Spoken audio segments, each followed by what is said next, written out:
Hello students, welcome to John academy. This is Shahul John. आज हम पढ़ने जा रहे हैं क्लास 6 की हिस्ट्री, चैप्टर 5, जिसका नाम है राज्य, राजा और एक प्राचीन गणराज्य। 4 चैप्टर हम पहले ही बना चुके हैं, तो आप प्रीवियस वीडियो में चेक कर सकते हो। सबसे पहले हम स्टोरी या ये ब्लॉक को पढ़ेंगे। चुनाव का दिन।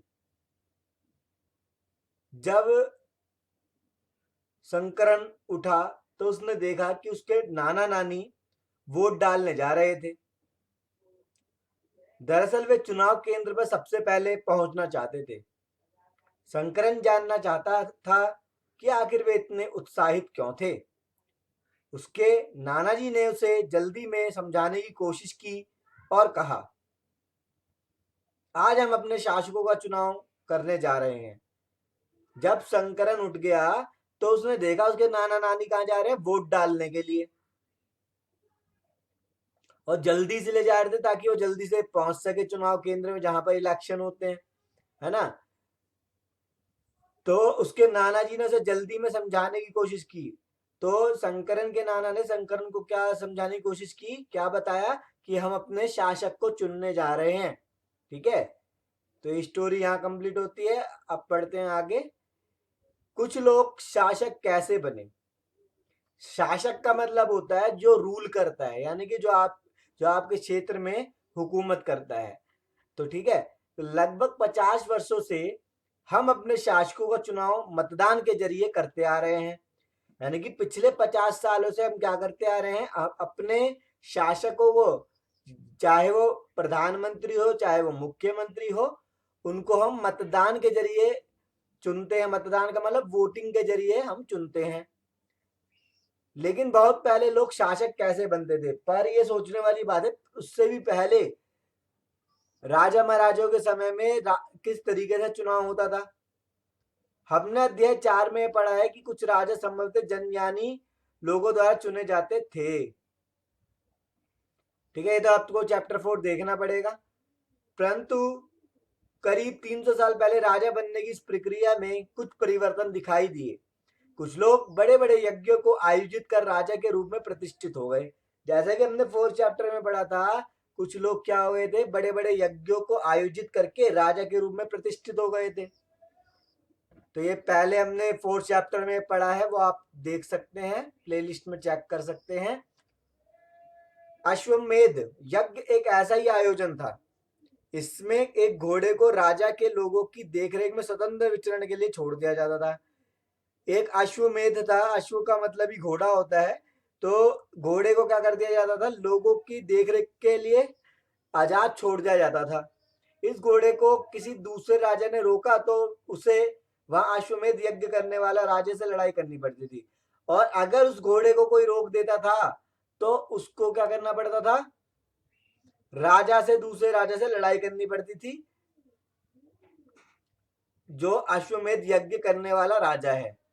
यानी कि जो अश्वमेध यज्ञ कर रहा है, अगर उसने घोड़ा जो छोड़ा है, अगर उसको कोई अन्य राजा रोक देता था तो वो उससे लड़ाई करता था, उसको युद्ध करना पड़ता था, उससे लड़ाई।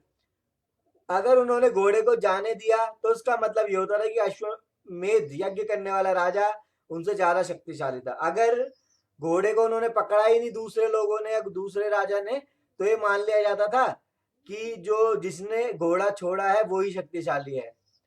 इसके बाद उन राजाओं को यज्ञ आमंत्रित किया जाता था। उसके बाद जो राजा थे उनको यज्ञ में इनवाइट कर दिया जाता था।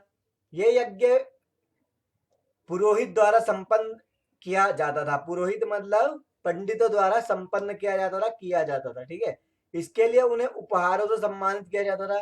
इसके लिए क्या करते थे, उपहार से सम्मानित करते थे उनको। अश्वमेध यज्ञ करने वाला राजा बहुत शक्तिशाली माना जाता था, और जो अश्वमेध कर रहा है राजा, वो शक्तिशाली माना जाता था उसको। किसको, जो अश्वमेध यज्ञ कर रहा है। यज्ञ में आमंत्रित सभी राजा उसके लिए उपहार लाते थे, और जो अश्वमेध यज्ञ कर रहा है उसके लिए सभी राजा क्या लाते थे, गिफ्ट लाते थे। इन सभी आयोजनों में राजा का मुख्य स्थान होता था। उसे राज सिंहासन या बाघ की खाल के रूप में आसन पर बिठाया जाता था। इन सभी आयोजनों में राजा का मुख्य स्थान तो होगा ही, क्योंकि वही करवा रहा है, और उसे राज सिंहासन या बाघ की खाल के विशेष आसन पर बैठा दिया जाता था। किसको? राजा को बाघ की खाल के ऊपर बैठाते थे, वो उसका विशेष आसन यानी कि बैठने की जगह होती थी। युद्ध क्षेत्र में राजा का सारथी ही उसका सहचर होता था। युद्ध क्षेत्र में उसका सारथी उसका सहचर होता था। यज्ञ के अवसर पर वह राजा की विजयों तथा अन्य गुणों का गान करता था। और बाद में क्या होता था, यज्ञ के अवसर पर क्या बताता था कि किस राजा ने कितने युद्ध जीते हैं या कितनी विजय हुई है उसकी, उनका गुणगान कौन करता था? सहचर या उसका सारथी। राजा के सगे संबंधी खासकर उसकी रानियों तथा पुत्रों को भी कई छोटे छोटे अनुष्ठान करने होते थे। राजा का तो करने ही होते थे, साथ ही साथ रानियों को भी और उसके बेटों को भी, बच्चों को भी अनुष्ठान करने होते थे राजा के। अन्य सारे आमंत्रित राजाओं का काम सिर्फ बैठकर यज्ञ की पूरी प्रक्रिया को देखना भर था। और अन्य सारे आमंत्रित राजाओं का काम क्या था? सिर्फ यज्ञ की पूरी प्रक्रिया को देखना भर था। और जो बाकी राजा क्या होते थे, ये देखते थे कि यज्ञ किस तरीके से किया जा रहा है, उनका सिर्फ यही काम हुआ करता था। राजा के ऊपर पुरोहित पवित्र जल के छिड़काव के साथ साथ अन्य कई अनुष्ठान करता था। और राजा के ऊपर जो पुरोहित था यानी कि पंडित था, पंडित जो होता था राजा के ऊपर पवित्र जल को डाला करता था और अनुष्ठान करता था। विष अथवा वैश्य जैसे सामान्य लोग उपहार लाते थे। जैसा आपको पहले ही बता चुका हूं मैं कि वैश्य मतलब जो नीची जाति के लोग होते थे वो उसके लिए उपहार लाया करते थे, जिन्हें पुरोहित शूद्र मानते थे। शूद्र भी वही होते हैं नीची जाति के। पुरोहित वैश्य को शूद्र माना करते थे। उन्हें कई अनुष्ठानों में शामिल नहीं किया जाता था। और कई बार ऐसा होता था जो वैश्य जो होते थे उनको कई प्रोग्राम में शामिल नहीं करते थे, अनुष्ठानों में शामिल नहीं करा जाता था, और पुरोहित उनको शूद्र कहते थे। इस यज्ञ में उपस्थित होने वालों की एक सूची बनाओ। पेशे के आधार पर वहां कौन कौन से वर्ग शामिल थे, इसकी सूची आपको खुद बनानी है। आगे बढ़ते हैं। वर्ण। इस समय उत्तर भारत में खासकर गंगा यमुना क्षेत्र में कई ग्रंथ रचे गए। इस समय में क्या हुआ? कई क्षेत्र रचे गए। ऋग्वेद के बाद रचे होने के कारण ये उत्तर वैदिक ग्रंथ कहे जाते हैं। ऋग्वेद के बाद जो एक ग्रंथ बने हैं इसलिए इसको उत्तर वैदिक ग्रंथ भी कहा जाता है। इसके अंतर्गत सामवेद, यजुर्वेद, अथर्ववेद तथा अन्य ग्रंथ शामिल हैं। ऋग्वेद के बाद ही सारे वेद आए हैं, चाहे वो सामवेद हो, यजुर्वेद हो या अथर्ववेद हो या कोई सा भी ग्रंथ हो। पुरोहित द्वारा रचित इन ग्रंथों में विभिन्न प्रकार के अनुष्ठान और उनके संपादन की विधियां बताई गई है। और जो पंडित ने ही बनाए हैं ग्रंथ, पंडित द्वारा रचित है ग्रंथ में अनुष्ठान और उनके संपादन की विधियां बताई गई, किस तरीके से अनुष्ठान करना है ये सब बताया गया है। इनमें सामाजिक नियमों के बारे में भी बताया गया है। उस समय समाज में कई समूह थे, कौन? जिनमें पुरोहित भी थे, योद्धा, कृषक, पशुपालक, व्यापारी, शिल्पकार, श्रमिक, मछली पकड़ने वाले तथा जंगल में रहने वाले लोग थे। तो इस समय में ये लोग हुआ करते थे वर्ग में बटे हुए। जहां कुछ पुरोहित तथा योद्धा वैभवशाली थे, वहीं कुछ कृषक और व्यापारी भी धनवान थे। तो वैभवशाली कौन कौन थे या शक्तिशाली? पुरोहित और योद्धा। पुरोहित पंडित, योद्धा जो युद्ध में शामिल होता था, और कृषक व्यापारी भी धनवान थे। दूसरी ओर पशुपालक, श्रमिक, मछली पकड़ने वाले, शिकारी तथा भोजन संग्राहक निर्धन थे। कौन कौन गरीब था? पशुपालक, शिल्पकार, श्रमिक, मछली पकड़ने वाले, शिकारी तथा भोजन संग्राहक निर्धन हुआ करते थे। पुरोहित ने लोगों को 4 वर्गों में विभाजित किया, जिन्हें वर्ण कहते हैं। पुरोहितों ने क्या करा? 4 वर्गों में विभाजित कर दिया वर्ण को। उनके अनुसार प्रत्येक वर्ण के अलग अलग कार्य निर्धारित थे। पहला वर्ण ब्राह्मण था, उनका काम था वेदों का अध्ययन, अध्यापन और यज्ञ करना, जिनके लिए उन्हें उपहार भी मिलता था। और दूसरा था दूसरा स्थान शासकों का था, जिन्हें क्षत्रिय कहा जाता था। शासक को क्या कहते थे? क्षत्रिय। उनका काम युद्ध करना, लोगों की रक्षा करना था। ये लिखना है आपको वर्णों के बारे में, वो क्या करते थे। तीसरे स्तर में विश्व वैश्य थे। इनमें कृषक, पशुपालक और व्यापारी आते थे। क्षत्रिय और वैश्य दोनों ही यज्ञ करने का अधिकार प्राप्त था। क्षत्रिय और वैश्य दोनों को यज्ञ करने का अधिकार प्राप्त था। वर्णों में अंतिम स्थान किसका था? शूद्रों का, जैसा आपको पता होगा। इनका काम अन्य 3 वर्गों की सेवा करना था। ये जो शूद्र होते थे, 3 वर्गों की सेवा करा करते थे। किस किस की? ब्राह्मण की, क्षत्रिय की, वैश्य की। इन्हें कोई अनुष्ठान करने का अधिकार नहीं था।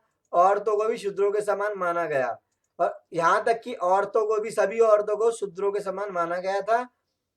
महिलाओं द्वारा शूद्रों को वेदों के अध्ययन का अधिकार नहीं था, और महिलाओं द्वारा शूद्रों को महिलाओं को और शूद्रों को वेद पढ़ने का भी अधिकार नहीं दिया जाता था। तो यहां से आप 4 वर्गों में विभाजित करके पॉइंट अपने बना सकते हो, नोट्स। पुरोहित के अनुसार सभी वर्णों का निर्धारण जन्म के आधार पर होता था। पुरोहित का मानना था जो वर्णों का निर्धारण है वो जन्म के आधार पर हुआ है। उदाहरण के तौर पर ब्राह्मण माता पिता की संतान ब्राह्मणी होती थी, कि अगर कोई ब्राह्मण में पैदा हुआ, ब्राह्मण परिवार में पैदा हुआ, तो ब्राह्मण ही है वो। बाद में कुछ लोग को अछूत माना गया। अछूत वर्गों में कुछ शिल्पकार, शिकारी और भोजन संग्राहक शामिल थे। इनको क्या बोल दिया? ये है अछूत, जिनसे भेदभाव किया जाता था पुराने समय में। साथ ही इनमें वे लोग भी आते हैं जो शवों को दफनाने या जलाने का काम करते हैं। इन लोगों से संपर्क अपवित्र माना जाता था। अपवित्र संपर्क या भेदभाव किसके साथ किया जाता था? शिल्पकार के साथ, शिकारी के साथ, भोजन संग्राहक के साथ, शवों को दफनाने वालों के साथ और जलाने वालों के साथ। ठीक है। कई लोगों ने ब्राह्मणों द्वारा बनाई हुई इस वर्ण व्यवस्था को स्वीकार नहीं किया। बहुतों ने इसको माना ही नहीं है, गलत कर रहे हैं ब्राह्मण, ये सोचा और बोला भी। कुछ राजा स्वयं को पुरोहित से श्रेष्ठ मानते थे। अब बहुत से राजा खुद को पुरोहित यानी कि ब्राह्मणों से श्रेष्ठ मानते थे। कुछ लोग जन्म के आधार पर वर्ण निर्धारण सही नहीं मानते थे। कुछ लोग कहते थे वर्ण के आधार, जन्म के आधार पर जो वर्गों में बांटा गया है वो गलत है। इसके अतिरिक्त कुछ लोग व्यवसाय के आधार पर लोगों के बीच भेदभाव उचित नहीं समझते थे, और कुछ लोग कहते थे कि व्यवसाय के आधार पर भेदभाव मत नहीं करना चाहिए। जैसे कि कोई मोची है, कोई शिल्पकार है, ये सारी चीजें, तो ये होते हैं व्यवसाय के आधार पर भेदभाव। जबकि कुछ लोग चाहते थे कि अनुष्ठान संपन्न करने का अधिकार सबका हो। तो कुछ लोग मानते थे जो अनुष्ठान है वो सभी लोगों को मिलना चाहिए उसका अधिकार करने का। कई लोगों ने छुआछूत की आलोचना करी। इस उपमहाद्वीप के पूर्वोत्तर क्षेत्र जैसे कई इलाकों में सामाजिक आर्थिक असमानता बहुत कम थी, और इस उपमहाद्वीप में पूर्वोत्तर क्षेत्र जैसे कई इलाकों में क्या हुआ? सामाजिक आर्थिक असमानता बहुत कम थी। यहाँ पुरोहित का प्रभाव भी बहुत सीमित था कुछ कुछ उपमहाद्वीप में, पूर्वोत्तर क्षेत्र में। फिर आपके लिए क्वेश्चन, लोगों ने वर्ण व्यवस्था का विरोध क्यों किया? ये आपको खुद करना है समझकर। पहले ये पढ़ लेते हैं इसके बारे में क्या बताया गया है। चित्रित धूसर पात्र, इस तरह के पात्रों में ज्यादातर थालियां और कटोरियां ही मिलती हैं। ये पात्र बहुत ही पतली सतह के, सुंदर और चिकने हैं। शायद इसका प्रयोग खास मौकों पर महत्वपूर्ण लोगों को भोजन परोसने के लिए किया जाता था। इसका प्रयोग किस लिए किया जाता था? ये माना जाता है इसका प्रयोग जो आते थे गेस्ट, उनको भोजन देने के लिए किया जाता था। फिर आता जनपद। महायज्ञ को करने वाले राजा अब जन के राजा ना होकर जनपदों के राजा माने जाने लगे। महायज्ञ जो करते थे अब वो जन के राजा नहीं थे, बल्कि जनपदों के राजा थे। जनपद का शाब्दिक अर्थ क्या होता है? जनपद का मतलब क्या होता है? जन के बसने की जगह होता है। कुछ महत्वपूर्ण जनपद चैप्टर 4 में देख सकते हो, चैप्टर पृष्ठ 49 यानी पेज नंबर 49 में देख सकते हो आप अपनी बुक के। तो जनपद का अर्थ होता है जन के बसने की जगह। जनपद मतलब जहां पर लोग रहते हैं। पुरातत्वविदों ने इन जनपदों की कई बस्तियों की खुदाई की। पुरातत्वविदों ने जनपदों की भी बस्तियों की खुदाई करी। दिल्ली में पुराना किला, उत्तर प्रदेश में मेरठ के पास हस्तिनापुर और एटा के पास अंतरजीखेड़ा इनमें प्रमुख है। खुदाई से पता चला कि लोग झोपड़ियों में रहते थे और मवेशियों तरह अन्य जानवरों को पालते थे। वे चावल, गेहूं, धान, जौ, दालें, गन्ना, तिल, सरसों जैसी फसलें उगाते थे। तो अगर आप पुराने किले में जाते हैं दिल्ली के या उत्तर प्रदेश में मेरठ के, तो आपको यहाँ पर उस समय की चीजें मिल सकती है देखने को। क्या इस सूची में तुम्हें किसी ऐसी फसल का नाम मिला जिसका उल्लेख चैप्टर 3 में नहीं है? तो आप ये खुद पढ़ें, जब पढ़ोगे आपको पता चल जाएगा, है ना।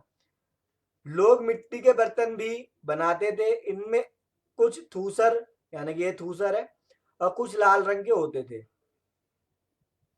इन पुरास्थलों में कुछ विशेष प्रकार के बर्तन मिले हैं जिन्हें चित्रित थूसर पात्र के रूप में जाना जाता है।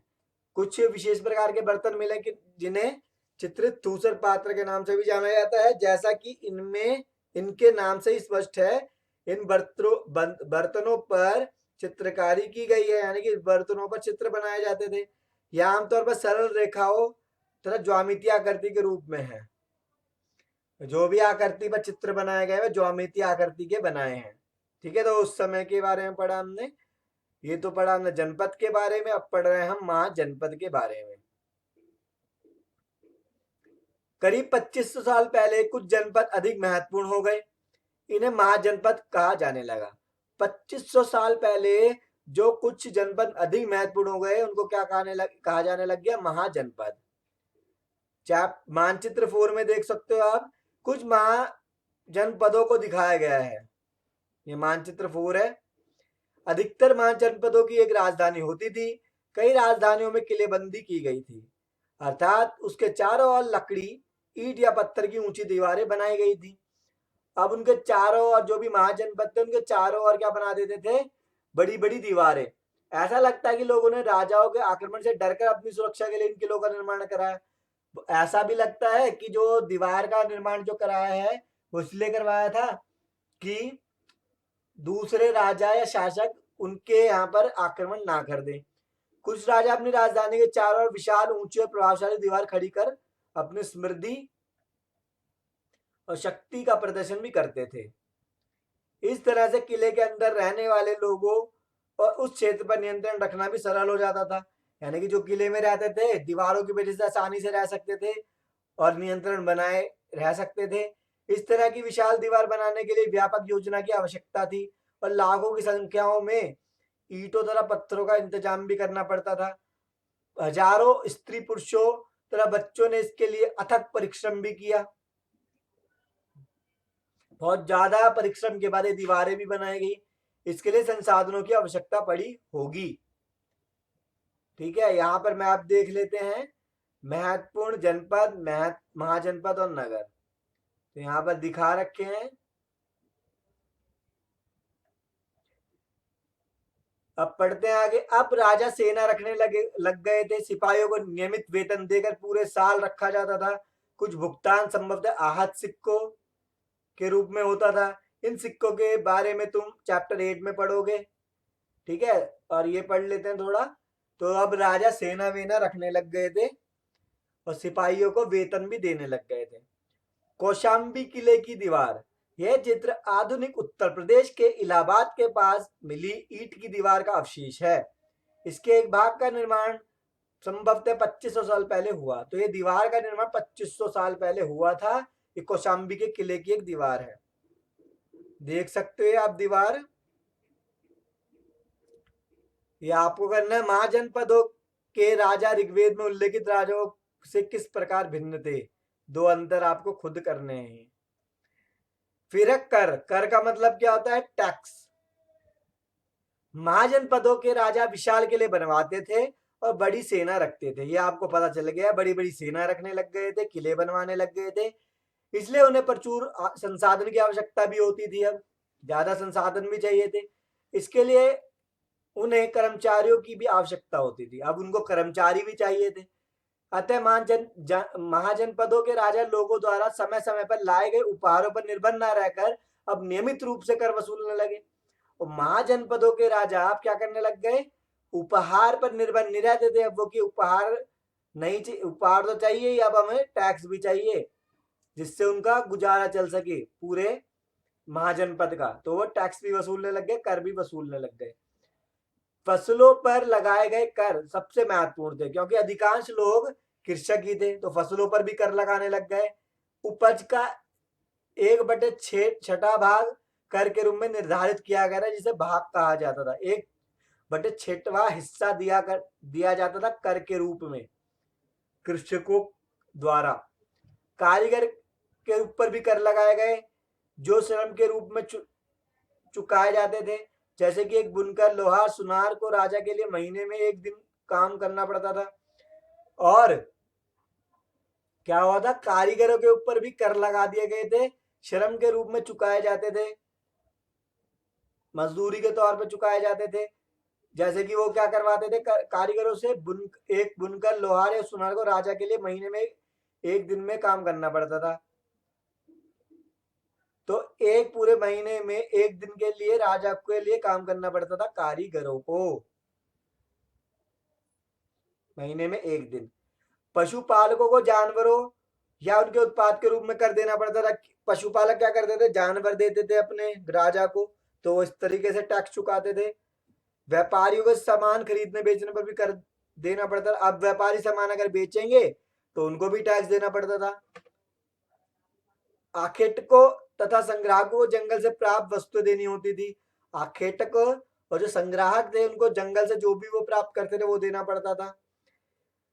ये क्वेश्चन आपके लिए, आखेटक तथा खाद्य संग्राहक राजों क्या देते थे, वो तो यहीं से मिल जाएगा आपको। फिर है कृषि में परिवर्तन। इस युग में कृषि के क्षेत्र में 2 बड़े परिवर्तन आ गए। हल के फाल अब लोहे के बनने लग गए। अब कठोर जमीन को लकड़ी के फाल की तुलना में लोहे के फाल से आसानी से जोता जा सकता था। अब क्या होने लग गया, हल के फाल लोहे के बनने लग गए थे।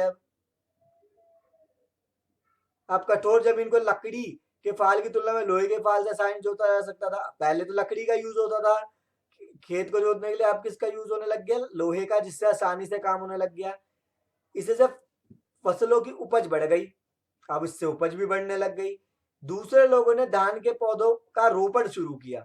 दूसरे लोगों ने क्या करा, धान के पौधों का रोपण भी शुरू कर दिया। इसका मतलब यह है खेतों में बीज छिड़क कर धान उपजाने के बजाय धान की पौध तैयार कर उनका रोपण शुरू किया गया, कि वो बीज के छिड़कने की बजाय क्या करने लग गए, पौधे ही उगाने लग गए, छोटे छोटे उनके रोपण शुरू कर दिया।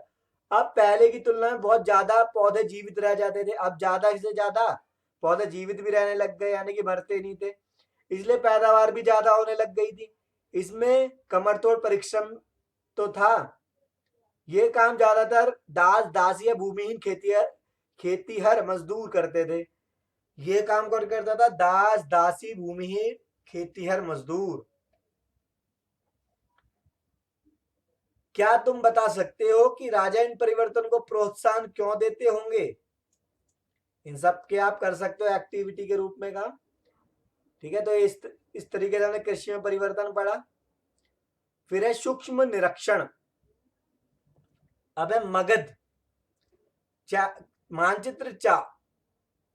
मानचित्र 4 में मगध ढूंढो। अब मानचित्र 4 देख लेते हैं,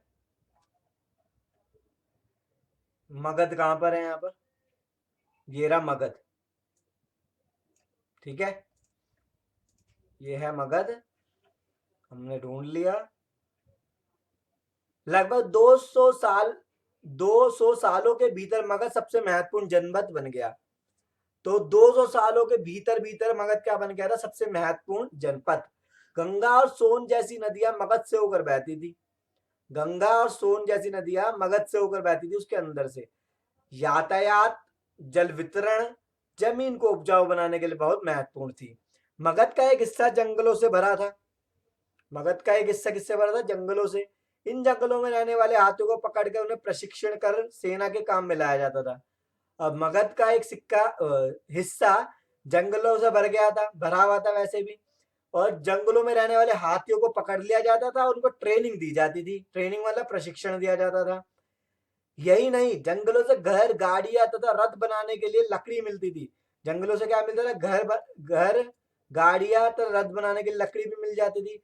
इसके अलावा इस क्षेत्र में लौह अयस्क की खदानें हैं। इस क्षेत्र में क्या है? लौह अयस्क की खदानें भी है। मजबूत औजार और हथियार बनाने के लिए यह बहुत उपयोगी थे। अगर मजबूत औजार बनाने हैं तो ये बहुत ज्यादा उपयोगी थे। मगध में दो बहुत ही शक्तिशाली शासक बिंबिसार तथा अजातशत्रु हुए, जिसे अजातशत्रु भी कहते हैं। अन्य अन्य जनपदों को जीतने के लिए हर संभव साधन अपनाते थे। वो अन्य जनपदों को जीतने के लिए हर साधन अपनाते थे। पद्मनंद एक और महत्वपूर्ण शासक थे। आपको शासकों के नाम याद रखने हैं, बिंबिसार, अजातशत्रु या अजातशत्रु और महापद्मनंद एक महत्वपूर्ण शासक थे। उन्होंने अपने नियंत्रण का क्षेत्र उपमहाद्वीप के उत्तर पश्चिम भाग तक फैला दिया। उन्होंने अपना नियंत्रण कहां तक फैला दिया? उत्तर पश्चिम भाग तक। बिहार में राजगृह, आज का आधुनिक राजगीर, कई सालों तक मगध की राजधानी बनी रही। तो मगध की राजधानी को क्या बना रहा है? राजगृह, यानी कि आधुनिक राजगीर। बाद में पाटलिपुत्र, आज का पटना, को राजधानी बनाया गया। बाद में किसको राजधानी बना दिया गया? पाटलिपुत्र को, जिसे आज के समय में पटना कहा जाता है। 2300 साल से भी पहले की बात है। मैसिडोनिया का राजा सिकंदर विश्व विजय करना चाहता था। तो 2300 साल पहले क्या हुआ? मैसिडोनिया का एक राजा था सिकंदर। वो पूरे विश्व को जीतना चाहता था। पूरी तरह सफल न होने पर भी वह मिस्र और पश्चिम एशिया कुछ भागों को जीतता हुआ भारतीय उपमहाद्वीप में व्यास नदी के किनारे तक पहुंच गया। पूरी तरह सफल तो नहीं हो पाया था, पर उसने क्या करा? पश्चिमी एशिया के कुछ हिस्सों को जीतता हुआ भारतीय उपमहाद्वीप में व्यास नदी के किनारे तक पहुंच गया था। फिर वो जब उसने मगध की ओर कूच करना चाहा, यानी कि वहां चढ़ाई करनी चाहिए, तो उसके सिपाहियों ने इनकार कर दिया। तो सिकंदर के सिपाहियों ने मना कर दिया मगध में कूच करने के लिए। इस बात से भयभीत थे कि भारत के शासकों के पास पैदल, रथ और हाथियों की बहुत बड़ी सेना थी। वो इस बात से डर रहे थे कि भारत के जो शासक हैं उनके पास पैदल, रथ और हाथियों की बहुत बड़ी सेना है। तो ठीक है, तो सिकंदर ने यह हमला, वहां उस सिकंदर के सिपाहियों ने हमला करने से मना कर दिया। ठीक है, इन सेनाओं और ऋग्वेद में उल्लेखित सेनाओं के बीच तुम्हें क्या अंतर दिखता है? ये भी आपको करना है। फिर पढ़ेंगे हम वज्जी के बारे में। जैसा कि तुमने ऊपर पढ़ा, मगध एक शक्तिशाली राज्य बन गया था, है ना। उसके नजदीक ही वज्जी राज्य था, जिसकी राजधानी वैशाली, जो कि बिहार में है, थी। यहाँ एक अलग किस्म की शासक व्यवस्था थी, जिसे गण या संघ कहते थे। पहले वज्जी देख लेते हैं। ये रहा वज्जी, मगध ये रहा और वज्जी ये रहा। ठीक है, तो वहां ये भी एक शक्तिशाली राज्य के तौर पर उभरा था, जिसकी राजधानी वैशाली थी, जो कि बिहार में है, वैशाली बिहार। यहाँ एक अलग किस्म की शासन व्यवस्था है, जिसे गण या संघ कहते थे। तो गण और संघ के बारे में पढ़ लेते हैं। गण का शब्द का प्रयोग कई सदस्यों वाले समूह के लिए किया जाता है। गण का यूज किस लिए किया जाता है? कई सदस्य वाले समूह। जब ज्यादा समूह के, अगर एक समूह में ज्यादा लोग हैं तो उसको क्या कहते हैं? गण। और संघ किसे कहते हैं? संगठन या पूरी सभा। ठीक है, गण या संघ में कई शासक होते थे। कभी कभी लोग एक साथ शासन करते थे, जिसमें से प्रत्येक व्यक्ति राजा कहलाता था। गण या संघ में कई शासक होते थे। कभी कभी लोग एक साथ शासन भी करते थे, और जिसमें प्रत्येक व्यक्ति राजा कहलाता था। ठीक है, हर कोई व्यक्ति राजा कहलाता था, जो मेन है। ये सभी राजा विभिन्न अनुष्ठानों को एक साथ संपन्न करते थे। जो भी उनको अनुष्ठान करने होते थे वो एक साथ संपन्न करते थे। सभाओं में बैठकर वे बातचीत, बहस और वाद विवाद के जरिए तय करते थे क्या करना है और किस तरह करना है। तो आपस में मिलजुल कर राजा बात करते थे कि क्या करना है। शत्रुओं के आक्रमण से निपटने के लिए मिलकर चर्चा करते थे, यानी कि मिलकर रह रहे हैं यहाँ पर राजा, कहाँ पर, वज्जी में मिलकर आपस में बात करते थे कि किस तरीके से शत्रु के से निपटना है। स्त्रियां, राजा, स्त्रियां, दास तथा कमकार इन सभाओं में हिस्सा नहीं ले सकते थे। तो ये स्त्रियां, दास, कमकार इन सभाओं में हिस्सा नहीं ले सकते थे। बुद्ध तथा महावीर, जिनके बारे में चैप्टर 6 में पढ़ोगे आप, दोनों ही गण या संघ से संबंधित थे। बहुत साहित्य में संघ के जीवन का बहुत ही सजीव वर्णन मिलता है। तो आपने यहां से जाना कि गण संघ था वज्जी के अंदर, सभी राजा मिलजुल कर बातचीत किया करते थे, शत्रु से कैसे निपटना है, कोई अनुष्ठान कैसे करना है, शासन कैसे चलाना है। ठीक है, ये पढ़ते हैं। इस बॉक्स में क्या लिखा है, वज्जी संघ का एक वर्णन दिग निकाय से लिया गया है। दिग निकाय एक प्रसिद्ध बौद्ध ग्रंथ है जिसमें बुद्ध के कई व्याख्यान दिए गए हैं। उनमें कई 2300 साल पहले लिखा गया था। तो वज्जी संघ का वर्णन किसमें लिखा गया है, दिग निकाय में। और दिग निकाय क्या है, बौद्ध ग्रंथ का एक प्रसिद्ध, दिग निकाय एक प्रसिद्ध बौद्ध ग्रंथ है। इसमें बुद्ध के कई व्याख्यान दिए गए हैं, इनमें कई 2300 साल पहले से ही लिखे गए थे। अजातशत्रु या अजातशत्रु और वज्जी संघ। अजातशत्रु वज्जी संघ पर आक्रमण करना चाहते थे। उन्होंने अपने मंत्री वस्कार को बुद्ध के पास सलाह के लिए भेजा। बुद्ध ने उनसे पूछा, क्या वज्जी सभाएं नियमित रूप से होती है तथा उनमें सभी सदस्य उपस्थित होते हैं? जब उन्हें पता चला कि ऐसा होता है, उन्होंने कहा कि वज्जीवासी तब तक उन्नति करते रहेंगे जब तक वे पूर्ण और नियमित सभाएं करते रहेंगे, आपस में मिलकर काम करते रहेंगे, पारंपरिक नियमों का पालन करते रहेंगे, बड़ों का सम्मान, समर्थन, उनकी बातचीत पर ध्यान देते रहेंगे। तो ये ऐसा बोला उन्होंने, अजातशत्रु ने, कि अगर ऐसा होता है तो ये सारी चीजें होती रहेगी, सही से वो शासन कर पाएंगे, उन्नति भी कर सकेंगे। वज्जी महिलाओं के साथ जोर जबरदस्ती नहीं करेंगे और उन्हें बंधक नहीं बनाएंगे। शहरों तथा गांव में चैत्यों का रखरखाव भी करेंगे। विभिन्न मातवलंबी संतों का सम्मान भी करेंगे, उनके आने जाने पर कोई रोक नहीं लगाएंगे। तो ये सारी चीजें अजातशत्रु ने बताई, तभी वो उन्नति कर सकेगा वज्जी। वज्जी अन्य महाजनपदों से कैसे भिन्न था, कम से कम 3 अंतर बताओ। ठीक है, तो ये आपको करना है खुद, जो भी आपको पढ़ाया गया उसके बेस पर। कई शक्तिशाली राजा इन संघों को जीतना चाहते थे। इसके बावजूद उनका राज्य अब से लगभग 1500 साल पहले तक चलता रहा। उसके बाद गुप्त शासकों ने गण और संघ पर विजय प्राप्त कर उन्हें अपने राज्य में शामिल कर लिया। इसके बारे में चैप्टर 10 में पढ़ लो गया। तो ये थी इसकी स्टोरी। बाकी भी आगे पढ़ते हैं, उससे पहले मैं आपको बता दूं कि जॉन एकेडमी की ऐप को प्ले स्टोर से डाउनलोड करना ना भूलें पीडीएफ नोट्स के लिए। साथ ही साथ इस वीडियो को आप देखें, सभी चैप्टर्स में कंप्लीट होंगे इस प्लेलिस्ट में। अन्यत्र में है, अपने एटलस में यूनान और एथेंस को ढूंढना है। लगभग 2500 साल पहले एथेंस के लोगों ने शासन व्यवस्था की स्थापना की थी, जिसे प्रजातंत्र या गणतंत्र कहते थे। तो जो एथेंस के लोगों ने सबसे पहले शासन व्यवस्था करी थी उसको क्या कहते थे, प्रजातंत्र, गणतंत्र। यह व्यवस्था लगभग 200 साल तक चली। इसमें 30 वर्ष से ऊपर के उन सभी पुरुषों को पूर्ण नागरिकता प्राप्त थी जो दास नहीं थे। वहां सभा थी, महत्वपूर्ण विषयों पर निर्णय लेने के लिए साल भर में कम से कम 40 बार बुलाई जाती थी। इस सभा में नागरिक भाग लेते थे। शासकीय कई पदों पर नियुक्तियां लॉटरी द्वारा भी होती थी, लॉटरी से भी नियुक्ति होते थे। सभी नागरिकों को सेना और नौसेना में अपनी सेवाएं देनी भी होती थी। औरतों को नागरिक का दर्जा नहीं मिला था। व्यापारियों, शिल्पकारों के रूप में एथेंस में रहने और काम करने वाले बहुत से विदेशियों को भी नागरिक अधिकार नहीं मिले थे।